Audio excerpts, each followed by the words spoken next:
Hi everyone, good afternoon for those of you based in US Eastern Time. And this is Helen Zhen. I'm the Director of Events at HESA.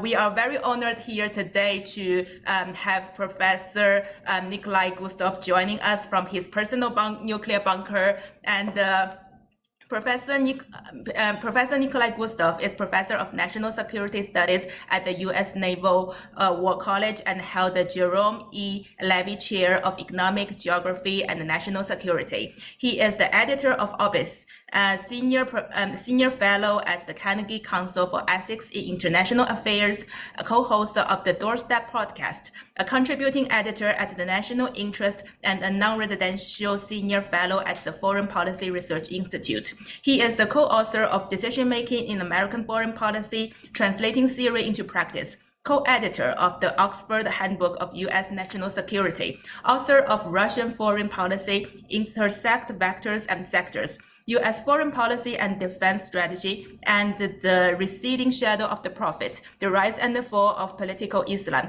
among many others. So please join me to welcome Professor Gvosdev in talking about the evolution of deterrence theory. Thank you very much. Thank you all for joining, those of you that are live. And I understand that we're also recording this, so some of you may be watching this in tape delay, which is what I'm used to in teaching for extension, that I have some students that are live with me as I talk, and then others who watch when their schedules permit, particularly if they're located on another part of the world that is middle of the morning or otherwise not convenient. So welcome to both groups, and thank you for the introduction. Thank you for the invitation. Very happy to broach this subject with you, which is, of course, the subject of the course that I offer for Harvard Extension in the fall. Before I start with some of the thoughts in introducing this concept of deterrence and how it plays out, just a bit of a larger background. This is one of the courses that is part of a larger certificate program that is offered through Harvard Extension, dealing with nuclear weapons strategy. And this fills a gap. And it's an unfortunate, in a way, it's an unfortunate reflection of the times that we're in, that this is a skill set and set of knowledge that needs to be revived, because I think many of us that were around in the late Cold War period, that remember the fall of the Berlin Wall, the collapse of the Soviet Union, really hoped that in the 1990s we were moving towards a post-Cold War world, one that would be defined by globalization. Globalization would create economic integration. Economic integration would remove incentives for conflict, because everyone would be tied together in profit-making supply chains, and it would be more advantageous for countries to cooperate than to compete, at least compete militarily. And certainly in the United States, the idea that U.S. national security rested upon its possession not only of nuclear weapons, but of nuclear weapons that could survive initial attacks and could guarantee retaliation in second and third strikes if necessary, fell by the wayside. And the nuclear mission as a whole within the U.S. national security establishment was downgraded up to a point that by the early to mid 2000s, not only were we not really focusing on these issues, we were beginning to have a series of accidents. Luckily, nothing fatal, nothing damaging, but culminating in 2008 with the realization that nuclear warheads had been accidentally loaded onto U.S. planes and flown from one spot to another without the ground crews or the pilots at the time aware that they were carrying nuclear warheads. This led to something, a commission being convened that was headed by former Defense Secretary Jim Schlesinger, producing the Schlesinger Report in 2009, which said that the United States military needed to regain not just simply the skills, technical skills on the ground, but that we had to reintroduce into the national security establishment a greater appreciation for nuclear weapons. How did we get them? What role have they played in U.S. strategy? And from that, Harvard Extension was one of the places, because of its network, because of its long-standing position as being able to provide quality education for non-traditional students, students that are mid-career, students that cannot afford to take 2 or 3 years of their lives and come into residence necessarily in Cambridge, but need and for who would benefit from the type of education that Harvard's undergraduate and graduate institutions can provide. The U.S. Air Force turned to Harvard Extension and asked for the development of a certificate program to be offered through Harvard Extension that would cover nuclear strategy. And this is how this course came about. As part of that, of course, this is not limited to people in the Air Force. Certainly anyone can take these classes, but that was the impetus initially coming out of the Schlesinger report. So just to give you that background. The other thing, of course, that has changed and perhaps has not changed for the better is that the international system has gone through another iteration. So 1989 to 1991 was the end of the Cold War, was the expectation that we were moving into this post-Cold War period that would mitigate the potential for conflict and clash among major powers. By the mid-2010s, the resurgence of Russia as an actor that was not satisfied with the disposition of the world following 1991, with the rise of the People's Republic of China saying, we did not really shape the order in the 20th century, and now given our size, our economic potential, we want to be able to also revise that order. Given after a hiatus from the 1960s, the trends in the late 90s and then accelerating in the 2000s of regional powers exploring whether or not the acquisition of nuclear weapons, or at least the acquisition of the capability to produce nuclear weapons, would be something that would be advantageous. So both India and Pakistan crossing the nuclear threshold, the question of a country like Iran, again, acquiring the capacity, perhaps, even if not producing nuclear weapons, having what's known as a breakout capability.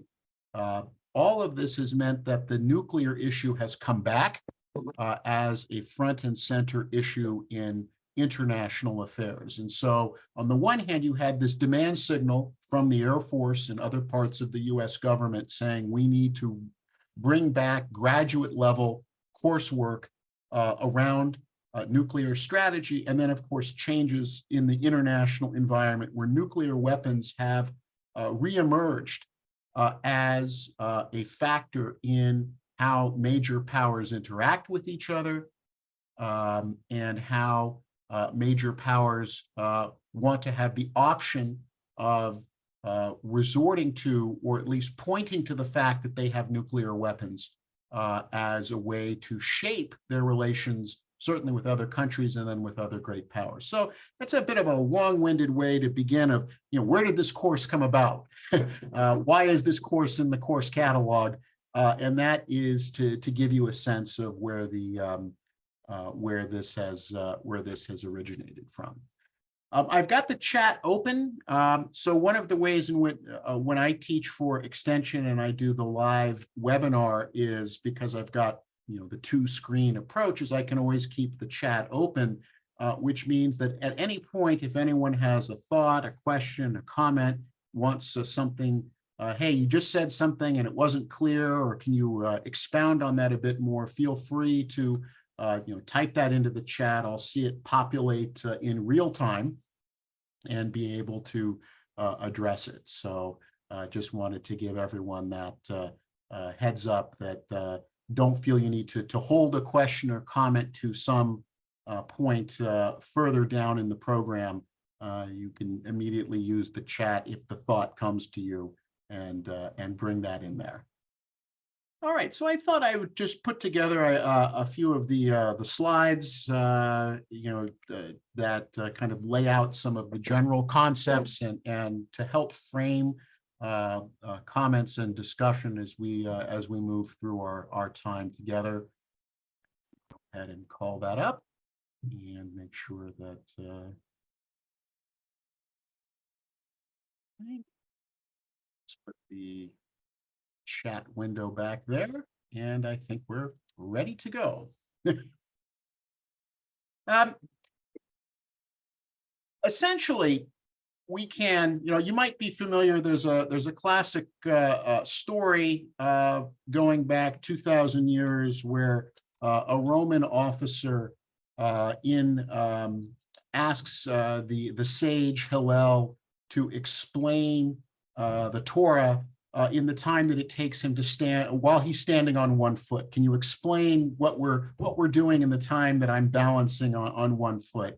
And in a way, if we're asked, well, what's the job of foreign policy? What's the job of national security? It boils down to these two concepts: deterrence and compellence. And every country in the world, from the United States to Lesotho, to Bolivia, to China, to Pakistan, every country in the world seeks to prevent other countries from doing things they wouldn't like and getting other countries to do the things that they would like. So deterrence and compellence outward. And at the same time, every country wants as little limits on their freedom of action. They don't want to be deterred by others, and they want to have as much ability to compel others as possible. Now, every country doesn't have the same distribution of power, doesn't have the same distribution of military, economic, informational power. So every country's ability to deter and compel is going to be predicated on the tools of statecraft that it can wield. When we look at sort of Chinese discussion in their national security documents about the types of countries in the world, they start out with, the major powers are those which have the ability to really deter others and have some degree to compel others. And at the same time, it's harder for other countries to compel them. And they go all the way through these gradations down to the lowest level, which is a country which has no ability to deter anyone else and can be compelled by anyone else to do things. So that's essentially what, in a nutshell, what a foreign and national security policy is seeking to do. And we have to assess that based on our interests, and we have to decide, well, what tools are we willing to deter and compel? So a country like the United States has a variety of tools. We not only have nuclear weapons, we have a large conventional military, but we also have one of the world's largest economies. We have a very dynamic internal market that other countries are eager to have access to. We have a dynamic financial system to which other countries wish to have access and wish to have their companies to have access to. And we, in turn, have to decide at any given point what costs we're willing to engage in. So if we just take what's happening right now in Ukraine, the Russian invasion of Ukraine, the United States did not successfully deter Russia. Russia decided it was worth the cost to engage in an open invasion of Ukraine in 2022. And now trying to reverse that invasion, the United States has imposed economic sanctions. It's willing to try to use its economic power to compel Russia to withdraw. It is providing military equipment and intelligence to Ukraine, but has drawn the line at actually getting involved itself. So the United States is not willing to run the risk of direct military involvement, and partially because of the subject of the course that I'll teach in this fall, because Russia is a nuclear armed power. And that raises the possibility of, it raises the costs for the United States. When we look at where the United States has intervened militarily over the past 30 years, we find generally a tendency that the US is more willing to use military force when it is not dealing with an opponent that either certainly does not have has nuclear weapons, but even also has the capacity really to strike back effectively at the US homeland, so that you have fewer risks for military action. In the case of Russia, a large nuclear power with capacity, the United States has essentially said that we will use certain tools, but not all of them. And by the way, from the Russian perspective, that Russia has not been able to deter the United States from imposing sanctions, has not been able to deter the United States from providing military equipment. But just this, in the last 24 hours, the Russian Foreign Ministry has raised the stakes by making the case that while the U.S. has been providing military equipment, if the U.S. provides F-6 or U.S. allies provide F-16 jets to Ukraine, because these are nuclear capable platforms, that Russia would view the provision of those weapons to Ukraine in a different light than it has viewed the provision of Stinger missiles, Abrams tanks, Leopard tanks. And so we get to this dance of deterrence and compellence. What can we prevent you from doing, and what must we absolutely prevent you from doing? The other point is that with deterrence and compellence is the active versus passive. Deterrence tends to be don't do something and then we won't do something in return. So as long as you don't do what we tell you not to do, then we won't do anything in return. Whereas compellence is active. That is, we want you to actively do something, and if you don't do what we actively want you to do, then we are going to take actions to try to compel you. And again, just I know compellence has sort of a hostile sound, but it can also be through positive inducements. If you do things that we would like, we will, rewarding is a tool of compellence. And in the past, one of the major rewards that the United States was willing to offer was trade and economic access to US markets. That's changed in recent years because of the growing sense among the US body politic that those arrangements disadvantage American companies and American workers, and therefore the cost of offering that access is too high. And we've certainly seen that over the last number of years in the Asia-Pacific region, with the United States not moving ahead with the Trans-Pacific Partnership. And again, these layers, denying or granting benefits, imposing or reducing costs, coercive or incentive-based, and this idea of shaping behavior, right? We want to get you to do things for us or not do things to try to shape your behavior in a way that aligns with our interests. Even before we get to nuclear weapons, with deterrence, we have two broad ways that we can try to deter, right? So we say, if you don't do something, then we won't do something in return. One way is what's known as deterrence by denial. We make it clear that whatever it is you want to do, you just won't succeed, right? That you will not be able to succeed in your immediate objective. So don't even bother trying, right? So this is what deterrence attempts by denial attempts to do. It says, don't even bother doing something because you won't succeed. In other cases, maybe you will succeed in your initial objective. And then we have what's known as deterrence by punishment, which is you might succeed, but we are going to exact such a cost from you in other areas that even if you succeed in your initial objective, the costs will be too high.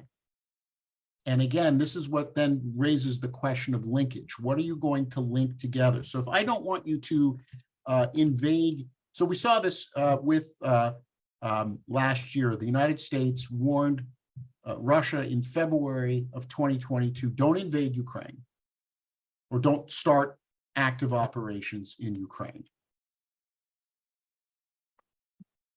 If it was, and this gets to Ursula's question, if the deterrence by denial would have been to say, you can't even cross the border, right? We can prevent you from advancing further into Ukraine. That would have been a deterrence by denial strategy. We didn't have that. The Ukrainian military was not set up yet for that.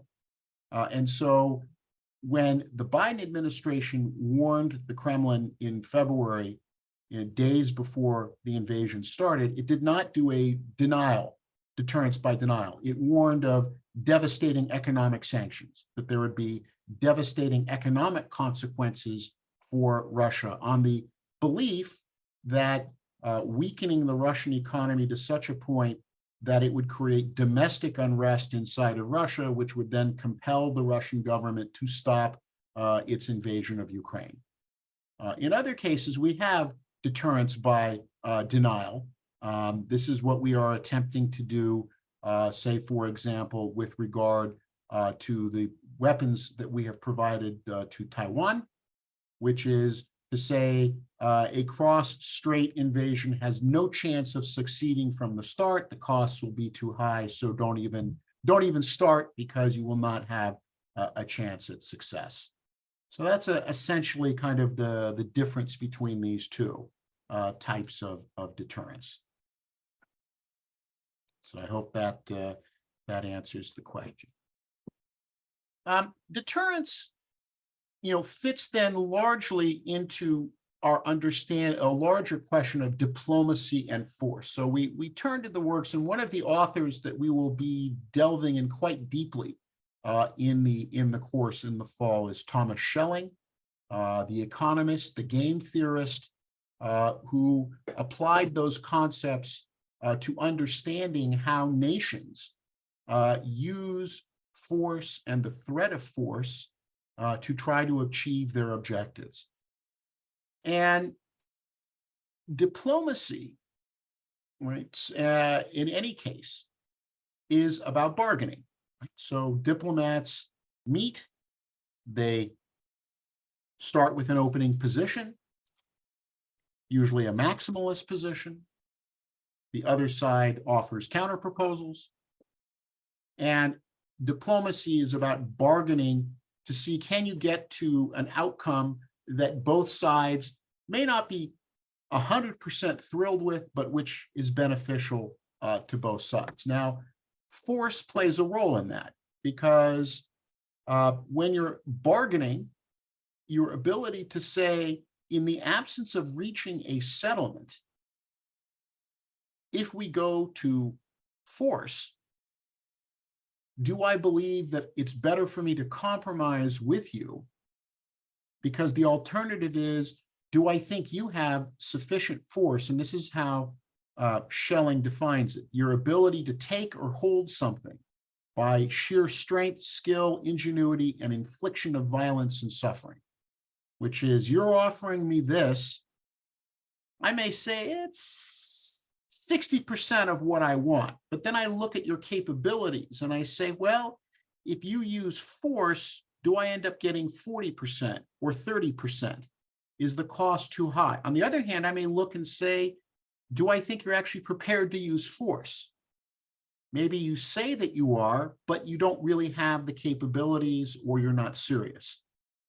And so that's where Schelling, even before we get to nuclear weapons, is already dealing with this question of, force and the threat of the use of force as part of bargaining, as a way to engage in diplomacy. And diplomacy, not just, we often hear the word, we think of, people in formal wear and in treaty rooms, and it's that, but really, if we think of it as bargaining and haggling, and here's my offer, here's your counter offer.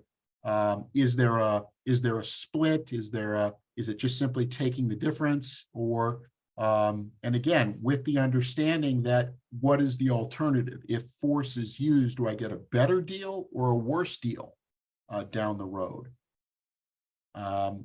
And this is where this notion of coercion as a form of diplomacy that you know that violence is a possibility. The threat has been made, or as again, we saw in the run-up to Ukraine last year, where it was very clear militaries were being mobilized, equipment was being positioned, so force was anticipated. And can it be avoided by accommodation? But again, you may say, well, if I accommodate, is it worth it if what you're asking me to accommodate is something that I think is too high a price for me to pay, and the price of resisting you by force is going to be a price that is cheaper? So this, by the way, also gets us, deterrence isn't just a matter of, statistical modeling. These are political decisions. These are decisions made by leaders, by institutions that are processing these. And this is something that we also discuss in the course, which is ultimately, these are going to rest upon leaders making assessments, making judgment calls, without necessarily knowing how the future is going to unfold.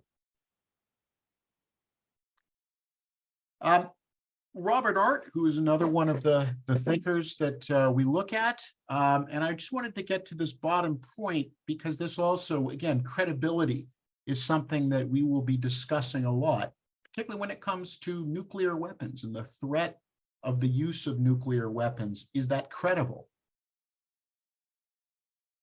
If you are saying that there are certain things that, again, if you're a nuclear power, that certain things will lead you to use a nuclear weapon under certain circumstances, the other side, the other interlocutor, has to believe that that's credible, that you are in fact prepared to do that.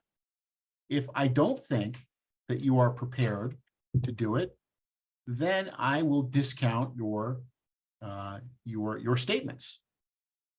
If you cross this red line, then these will be the reactions. Well, if I think your red line is rhetorical or a bluff, and this, by the way, in the course, one of the sessions, we're going to spend time on what game theory and the origins of game theory as it connects to deterrence, which is the researchers going and observing behavior in casinos, watching people play poker, blackjack, trying to get a sense of understanding how human beings process red lines, bluffing, taking risks.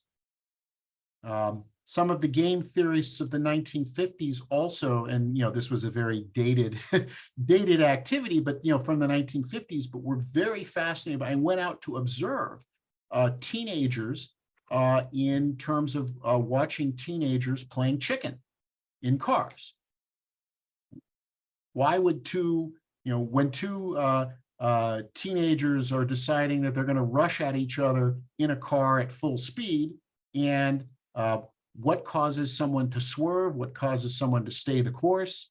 How do you signal to the other driver your willingness? And so one of the classic statements of that is, what happens when you have a driver who signals his commitment to not swerving by removing his steering wheel so that he has no possibility when he's coming at you at 60 miles an hour down the street, he's already signaled he won't swerve. And do you say, well, I have to swerve, or do I remove my steering wheel to say, see, you better hit your brakes because neither of us are going to be able to swerve away. So we look at part of what we'll look at in the course is we'll look at these questions of game theory. We'll look at questions of how human beings process risk, how human beings understand risk, how human beings understand their willingness to follow through on something, perhaps knowing that you are prepared to engage in an action that may end up causing a great deal of destruction. Great question, Nick. Is it a positive signal that Russia remains actively engaged in the United Nations? Yeah, I mean, this is one of the things that we will do in this course, and it kind of, for those of you who may have already had the Cold War class or may be looking at that, I teach the history of the Cold War in the spring.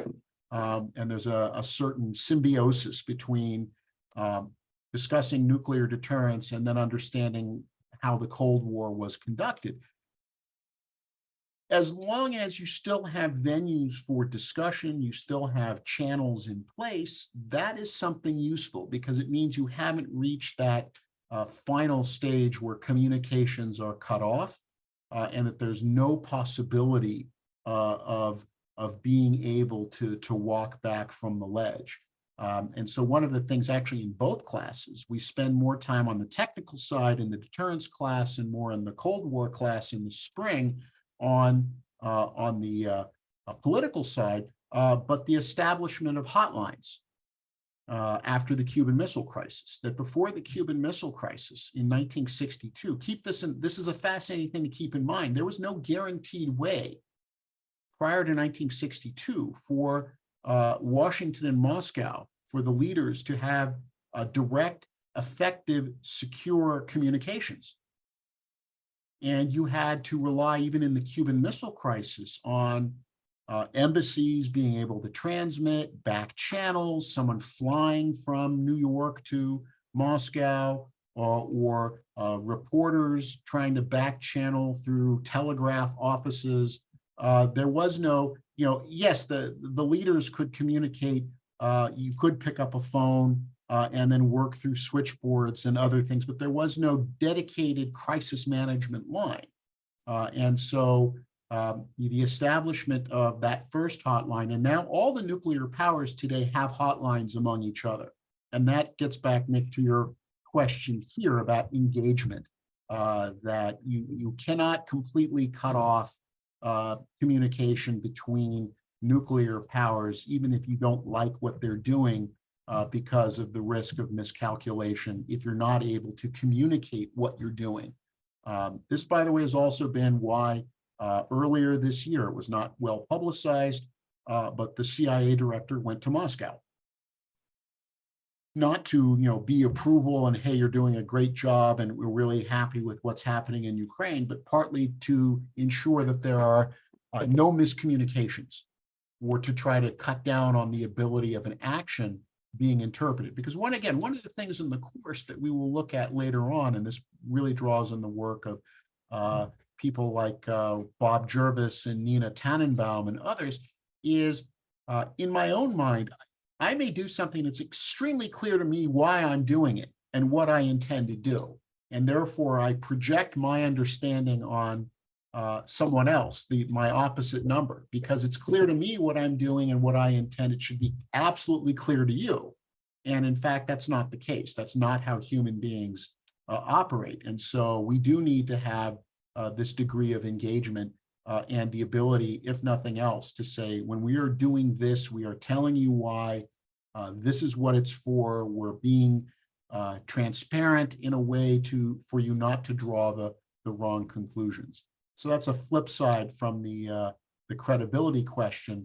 And in fact, one of the things we will discuss in the course is what's known as the 3 C's, which is capability, credibility, and communication.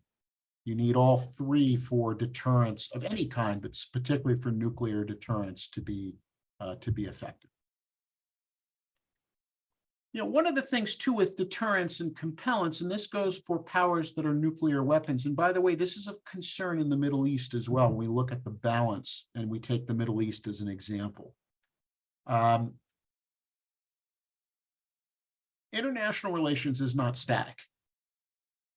Situations are not static. They're constantly changing and they're constantly evolving.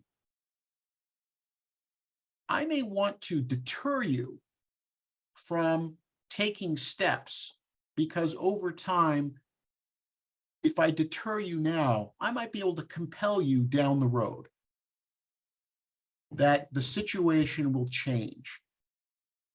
So today, I might say, I want to prevent you. So for example, for 2 decades, the US policy or more towards Iran has been, we don't want Iran we want to deter Iran from acquiring a nuclear weapons program, because we're afraid that if Iran were to be able to develop nuclear weapons, that would change the situation, that Iran being deterred today because it doesn't have nuclear weapons might be an Iran tomorrow that with nuclear weapons not only is not deterrable, but then in turn can deter in another way. So for example, we have consistently over the last 10, 15 years, Israel is able to strike Iranian positions in Syria and in Lebanon without a degree of worrying about retaliation from Iran.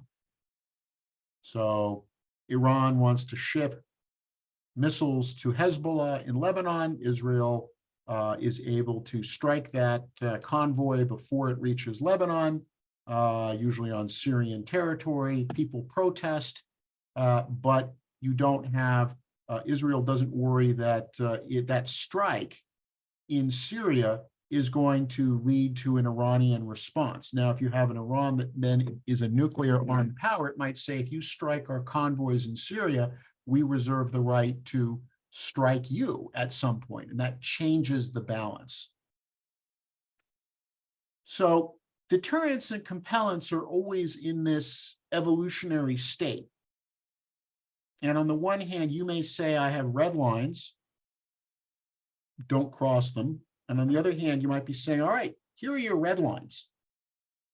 Something I try to do when I teach is, even though I'm not physically with you in 3 dimensions as if I were in a classroom, I still have some sense of wanting to take advantage of 3 dimensions. So I have red lines and I say, don't cross these lines. And you might say, crossing these lines, I understand. But what happens if I go underneath and I undermine them? I'm tunneling under, or I'm changing the basis, and that line begins to erode or shift. Are you going to enforce your red line against remaining under the threshold? And then at some point there's a change and your previous red line is no longer enforceable. By the way, this can happen not just simply because of country, human agency, but it can also happen from other factors. So let me give you one really pressing example as we move forward. I think, as everyone is aware, the global climate is shifting. Weather patterns are shifting. Global temperature is going up.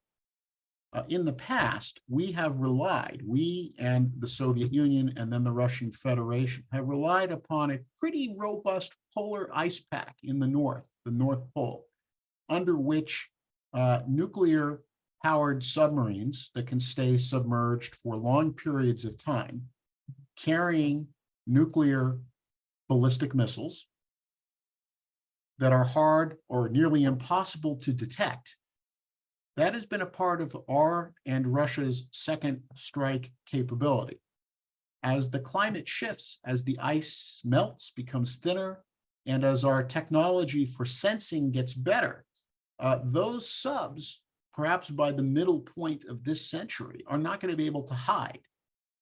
We'll be able to know where theirs are, they'll be able to know where ours are. And that will have that's another case where we may see an evolution of where a particular approach is no longer feasible, not because we have willed it or the Russians or the Chinese or any other power has willed it, but because the climate has changed, quite literally. And that changes our ability to engage in nuclear deterrence. So when we're thinking about these things, I would just put your attention to that. Briefly, because I want to be able to open, I know we were thinking about doing this for about an hour. It's about 4:40. I want to, again, open it up for more conversation and discussion as we close out the hour. Now we specifically get to the question about nuclear weapons and, to an extent, their poorer cousins, chemical and biological weapons, which is, so we talk about deterrence in the broad categories, and deterrence has existed and compellence as long as once human beings began to organize into polities. in prehistory, human beings began to engage in deterrence and compellence. These are lessons that the ancient Egyptians practiced with the Hittites. The first recorded international treaty is the Hittite-Egyptian Accords from 1500 BC. These are things that we saw in the war period of the warring states in China, that we saw in the treaties in the 10th century between the Chinese Empire in the East and the Caliphate in Central Asia. These things of deterrence and compellence. What has changed in the 20th century, and what people then, when we get to this category for this class, why we have a particular adjective in front of it, right, which is the evolution, not just of deterrence, but of nuclear deterrence. And the question is that nuclear weapons are fundamentally different from any other weapon system in human history because, first of all, of their destructive capacity, their ability to cause mass indiscriminate harm. Not just simply, I know that this is it's sometimes a term that we use, collateral damage, which takes away from the fact that human beings are being killed, but where a weapon system is designed really to go after combatants, and yes, other people may be killed, accidentally targeted, but nuclear weapons cannot, particularly the larger grades of nuclear weapons, cannot draw any distinction. If I detonate a 10 kiloton weapon in Boston, I can't say, well, I only want this weapon to strike military targets and leave civilian infrastructure largely untouched. If you detonate a nuclear weapon, it's indiscriminate destruction. So it's the size of the explosion, which is something different. It is the fact that this explosion is not just simply a destructive force, but is also accompanied by a fireball, by immense pressure in the shock wave. So it's not just simply that you have an explosion in an immediate area, you have the sucking up of oxygen, and then its dispersal back out as a fireball and in a massive shock wave of destruction, which cannot be tempered, which you cannot say, well, I'm going to dial it down.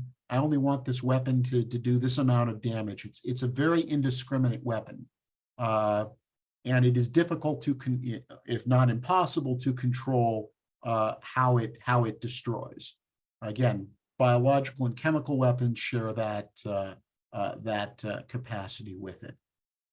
But on top of that, and for those of you, by the way, we're going to have this new Oppenheimer movie coming out, and one of the things, I haven't seen it. Be interesting if it does cover this, which is that the scientists on the Manhattan Project weren't entirely clear what the impact of nuclear destruction would be when they exploded the first bomb at the Trinity site. But the realization that it's not just an immediate explosion, but that this is a weapon that, because of the radioactive contamination, perpetuates, and that this is a weapon that not only it impacts the immediate people, but it passes on that damage because it damages the human genome. So if I shoot a bullet at you, not that I'm hoping to shoot a bullet at you, may kill you, may injure you, but I'm not imperiling the future of the human race. If you're exposed to radiation from a nuclear blast, future generations are impacted. That these types of weapons can cause irreversible destruction. Warsaw was rebuilt after World War II. Volgograd was rebuilt after World War II. Even the small-scale atomic explosions at Hiroshima and Nagasaki were rebuilt after World War II. The thermonuclear weapons that we now have in our arsenals are such that you will not be left with something that you can rebuild. The destruction will be irreversible. And then there is, again, not only the damage to the human genome, but mass environmental damage. and that you do run the risk that nuclear weapons alone, along perhaps with biological weapons of a certain type, have the possibility to make the planet uninhabitable, right? So this is the first time this is why Oppenheimer, quotes from the Vedas when he beholds the Trinity explosion, that human beings have acquired, in essence, the ability previously thought to be only in the hands of divine powers of literal destruction of the world, and that no other weapon system has this potential if enough are used. And so then, in the 1980s, the research that Carl Sagan and Richard Turco had undertaken, that if you had 100 megaton worth of explosions, the fires it would create, particularly across the Northern Hemisphere, the amount of dust and debris that would be sucked into the atmosphere would be such that you would drop the planetary temperature between 15 to 25 degrees centigrade. Those of you who were in the Northeast this summer, if you were in New York City, I was in New York a month ago at the height of the fires from Canada, and it felt very apocalyptic to walk through this orange haze where streetlights are on in the middle of the day. And this is just from a series of forest fires. Now, if you think of what the type of destruction that a major nuclear exchange would bring and how much it would throw up into the atmosphere, this leads you to really, again, consider that the use of these weapons really would be catastrophic. So then we get to, well, so why do we have them? And this gets us to a couple of points. So coming back to Schelling, with nuclear weapons, why do countries have them? Well, Schelling says a nuclear weapon and the ability to deliver that nuclear weapon to your enemy's heartland for the first time in human history changes the basis of conflict. For much of human history, if I wanted to hurt you, right, I'm a leader in country X. If I want to hurt you, I have to get through your defenses. I have to beat your army. I have to penetrate your walls. I have to get through your military in order to be able to inflict harm. Schelling says nuclear weapons have changed that. I can actually never meet your army in battle, but I can still, if I have a nuclear weapon and the right delivery system, I can inflict major harm on you without ever having had to defeat you militarily. And for Schelling, that changes, it reverses the traditional order of how countries have engaged in this use of force, right? Which is now saying, I don't need to worry when we're engaged in that diplomacy, that bargaining, I don't have to see whether or not my army can beat your army. It's a question of, can I inflict a degree of pain on you, even with your army intact, that forces you to the table? And Schelling says this is now something that from the mid-20th century onward, that infliction of pain becomes the goal. That becomes the way in which you bargain with others. You try to coerce others. And yeah, great. That's a one. And thank you, Nick, for posting the Oppenheimer quote. And Ursula, yeah, no risk to kill your own people anymore. You can, and again, if you are, this is something as well. If you are a nuclear power and the other country is not, is that something that you can really threaten by saying, I can kill your people, you can't kill mine? And does that create the incentive for countries to either seek nuclear weapons or seek the protection of a nuclear armed power? Tom Nichols, who is wrapping up, he was given extension awards earlier in the spring, and he's wrapping up his time as a longstanding professor at the Extension School, asks these questions about nuclear weapons. Is there a strategic purpose? Do they actually serve a military purpose? Do they exist primarily to deter you hold nuclear weapons because you are deterring someone else from using them?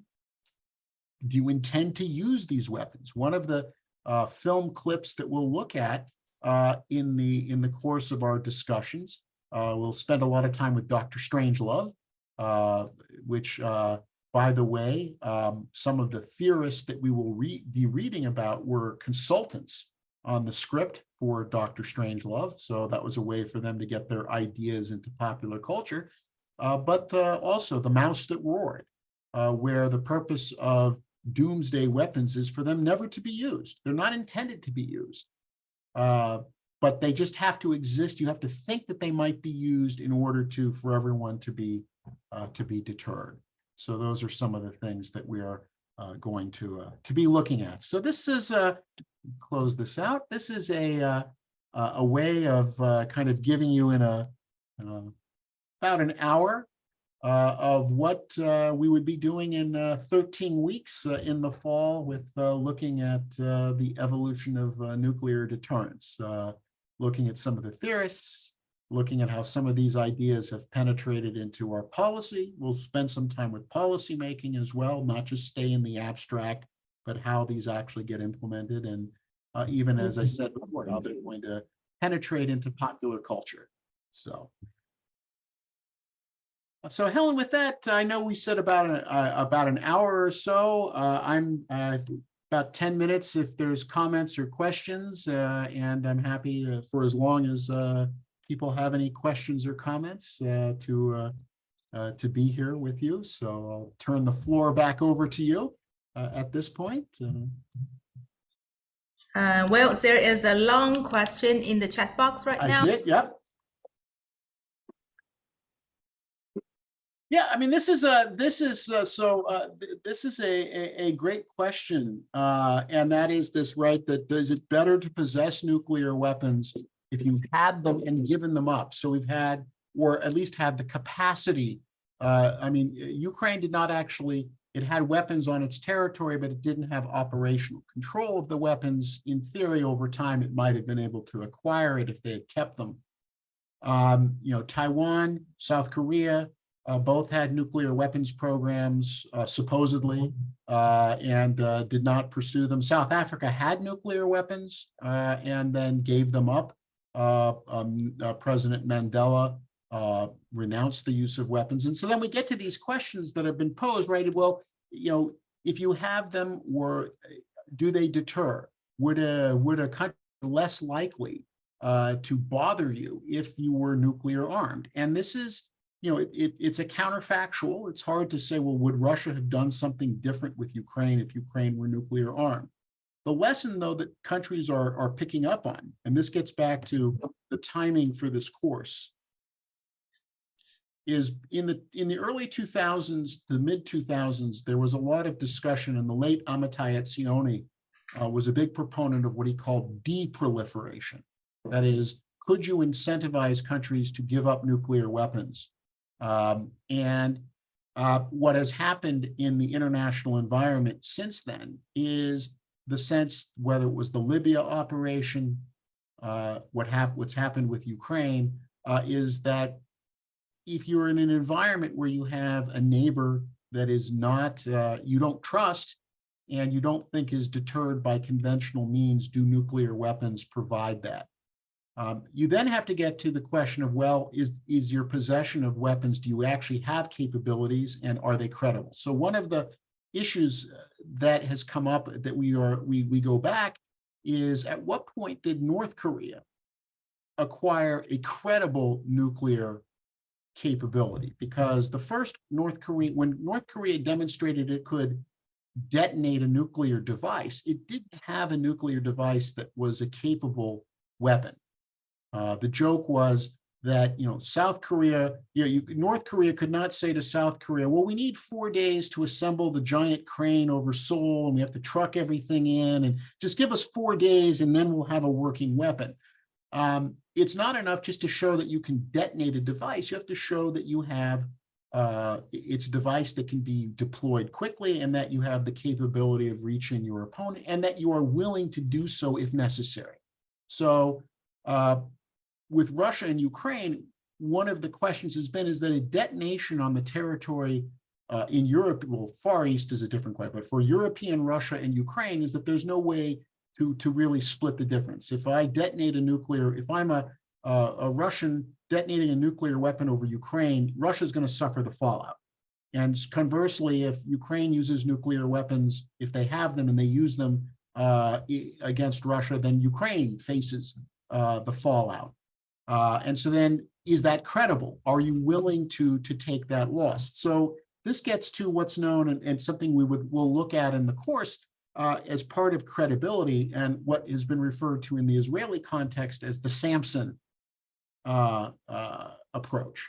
So from the story in the Bible that Samson brings down the Philistine temple, accepts that he's going to get killed, but that it's going to kill all of his enemies. And so Israel is not formally a nuclear weapon state. Officially, it doesn't have them. Unofficially, I think there's a recognition that they have warheads and delivery systems, even if not acknowledged. And part of that is that, yes, Israel is not going to survive, but none of Israel's neighbors will survive. So therefore, that was supposed to be the basis of deterrence. So in the case of other courses, with other countries, again, like with Taiwan, if Taiwan's approach was, well, we're all going to go down anyway, would the Samson method work? Now, in the case of Taiwan, you might have saying, maybe better red than dead, right? That annihilation like this it's not worth it. And we can learn to live under, one system.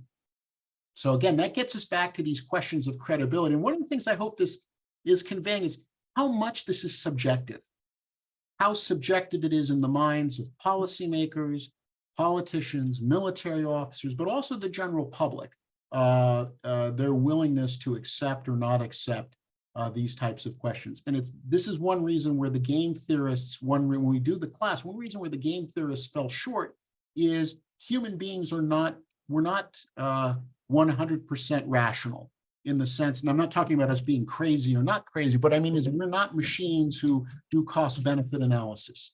We are emotional creatures where we can value things that have no clearly identified cost-benefit ratio. Pride, honor, desire to not look foolish, that these can be things that are not quantifiable yet, which can motivate us to do something which a cost-benefit analysis that the game theorists were operating off doesn't necessarily cover.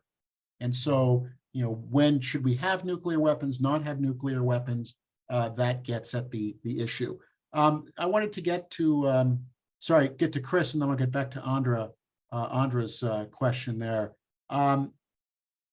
Non-nuclear nations can be relevant in a number of ways, because non-nuclear nations may possess things and tools that a nuclear nation needs. So again, when we look at North Korea has nuclear weapons. North Korea is not self-sufficient in food. It's not self-sufficient in energy.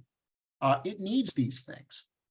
And that is, so even though it has two nuclear powers around it with China and Russia, it has two non-nuclear powers in Japan and in the Republic of Korea.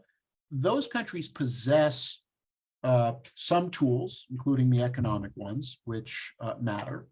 And it also depends on whether or not the non-nuclear components of power. The United States is probably the first country in the 21st century which does not have to respond to nuclear usage by automatically defaulting to the use of a nuclear weapon. That is, our nuclear strategy says we reserve the right to use nuclear weapons, but we have such well-developed conventional capabilities that we can achieve nuclear effects without needing to use a nuclear device. And so some countries, even if they don't have nuclear weapons, have conventional capabilities which allow them to counterbalance nuclear weapons, that they can deter. It's kind of an apples and oranges deterrence, right? Well, you have the apple, but we have the orange, and actually this creates a somewhat stable balance of power that allows for deterrence to work. And by the way, as we move towards the future, and these are open questions, I already mentioned the climate question. The other thing that is changing that we don't know how it's going to impact but increasingly the ability to integrate artificial intelligence with our sensors and with much better sensors, and the ability to locate and identify a country's nuclear weapons, where they are, and then to have them be disabled or destroyed by conventional strike or sabotage, or simply by sabotaging the command and control infrastructure so that it doesn't function. And so a country may not have nuclear weapons, but it may have made major advances in terms of its IT, which could then allow it to say, you may have a nuclear weapon, but we have the ability to prevent you from using that nuclear weapon. So that's a very new area that is we're only now beginning to grapple with the ramifications. I wanted to get to Andre's question, what events of the past year, what has taken you by surprise? What has taken me by surprise is the extent to which how the Russian invasion of Ukraine has really ground on the way that it has. I was not a 3 days to Kiev or this will be over in a matter of months, but I really thought that by now we would probably have reached some degree of stalemate, and that other countries, not just the West, but Turkey, India, China, would be much more active in trying to negotiate a settlement, if for nothing else, because the longer that this conflict goes on, the longer the escalatory risk, the greater the escalatory risk becomes. So I thought that by now we'd be further along in the diplomatic process than we are. There is a diplomatic process. It's not a formal diplomatic process, but there's plenty of signaling and messaging going on between Kiev and Moscow and among their partners. But I thought we would be further along in a formal diplomatic process at this point. And the fact that we still have not seen the escalatory risks have been held. That's actually a positive development, and I hope that holds. But last summer to early last fall, the expert community was getting very worried that we were moving towards where there might be even small-scale use of a nuclear weapon or a demonstration effect, and so far that hasn't happened, and that's good.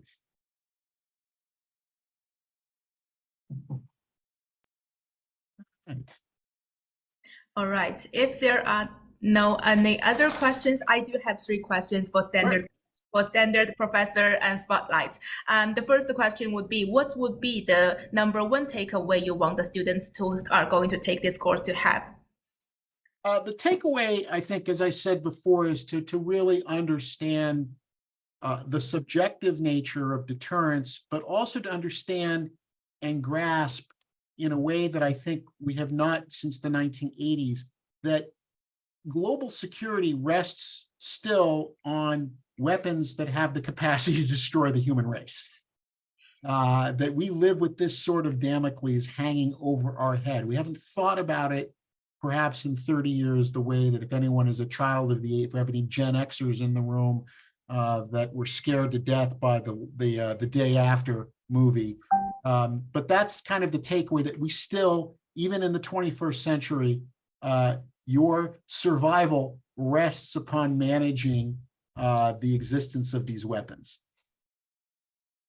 The second question would be, what advice would you give to students to succeed in your class?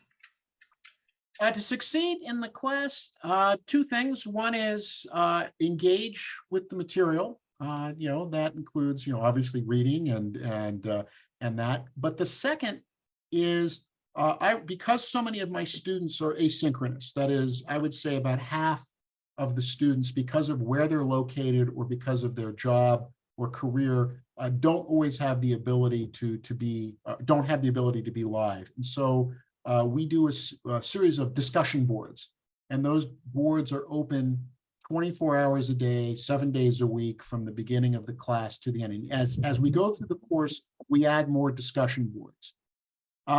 And the more that you engage, what we have found is the more that you engage on those boards, you start engaging with your fellow students, you start arguing, you start testing ideas, you start testing hypotheses.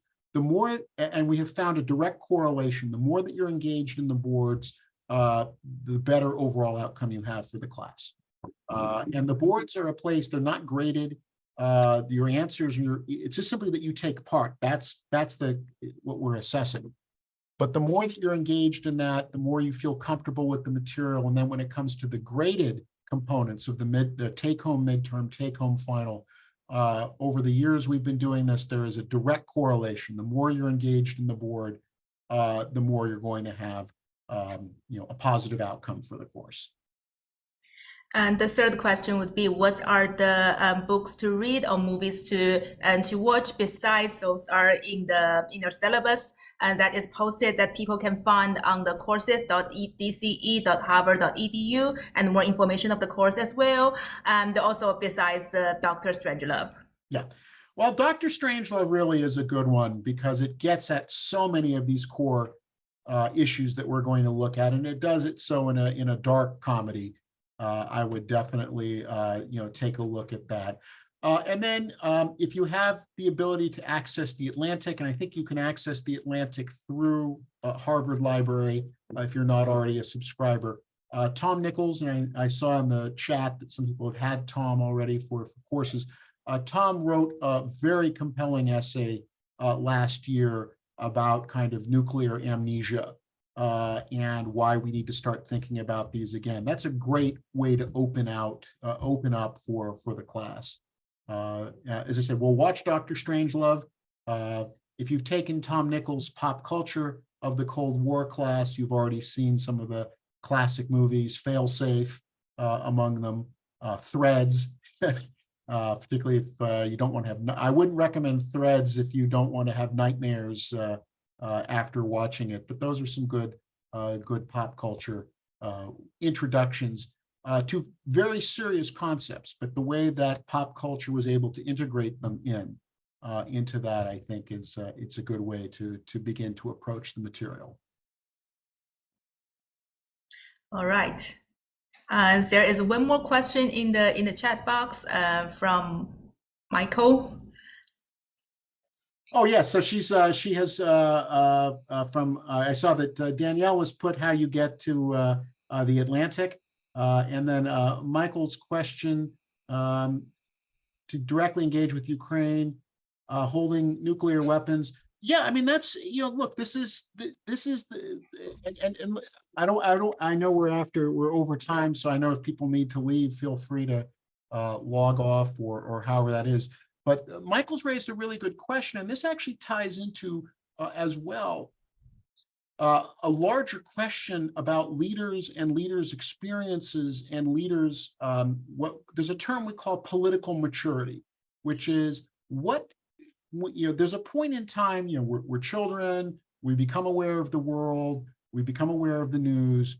And then usually at some point in our late teens to early to mid 20s, there's a series of events that happen that generally tend to define how we look at the world, that define how we approach things. And for example, for Gen Xers, a lot of that is tied into 1989 and 1991. For millennials, 9/11 is for many people their moment of political maturity. For late millennials, it can be the financial crisis. For Gen Z, people now say the pandemic is going to be, for many people, their political maturity. When you look at who's currently in the White House, for Joe Biden gets to the Senate in 1973, at the height of the Cold War. And right after, certainly he grew up through the Cuban Missile Crisis, and then he comes into government.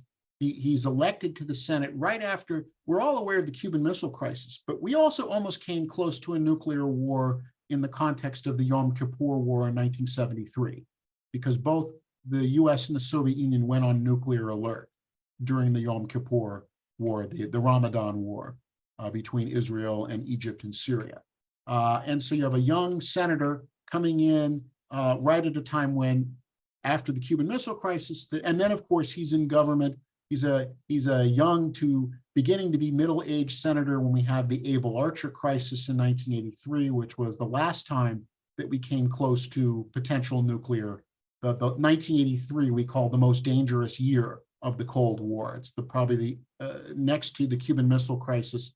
So what I'm saying about this is that a different president in the White House, whether it would have been Elizabeth Warren, whether it would have been Pete Buttigieg, would have had a different series of experiences. For Biden, he's very cautious because of the experiences he's lived through and the amount of time he's been in government, that he was in the Senate, he was wrestling with these issues, long-term service on foreign relations. And so, yes, that has a big factor. The nuclear question weighs on him in a way that would be different. This is why we come back to why these things are subjective.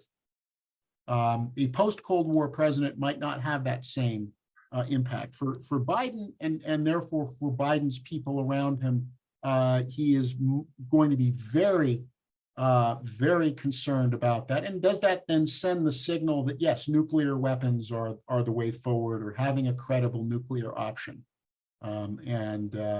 That, is this sending that message? And that's been some of the criticism. There's been criticism of the Biden administration that they are, in fact, signaling this over the last year, that nuclear weapons are something different. Joe Biden, I think, I can't speak for him personally, I think would say, if you've been around as long as I have and seen the things that I've had and sat through the briefings that I had, you probably understand my caution in all of this. So, Thank you very much, Professor Gvosdev. Thank you. And for all the participants, and so next week we have another professor spotlight on the topic of writing middle grade and young adult novel, and we are planning to have more professor spotlight to come, and we would definitely hope to invite the Professor Gvosdev to come back to talk about the history of Cold War in the spring. Certainly.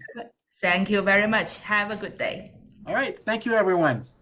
Thank you so much, Professor. And Helen, thank you so much for putting this together. You did such a great job and really appreciate it. And thank you. One sec. Or call Thank you. Thank you.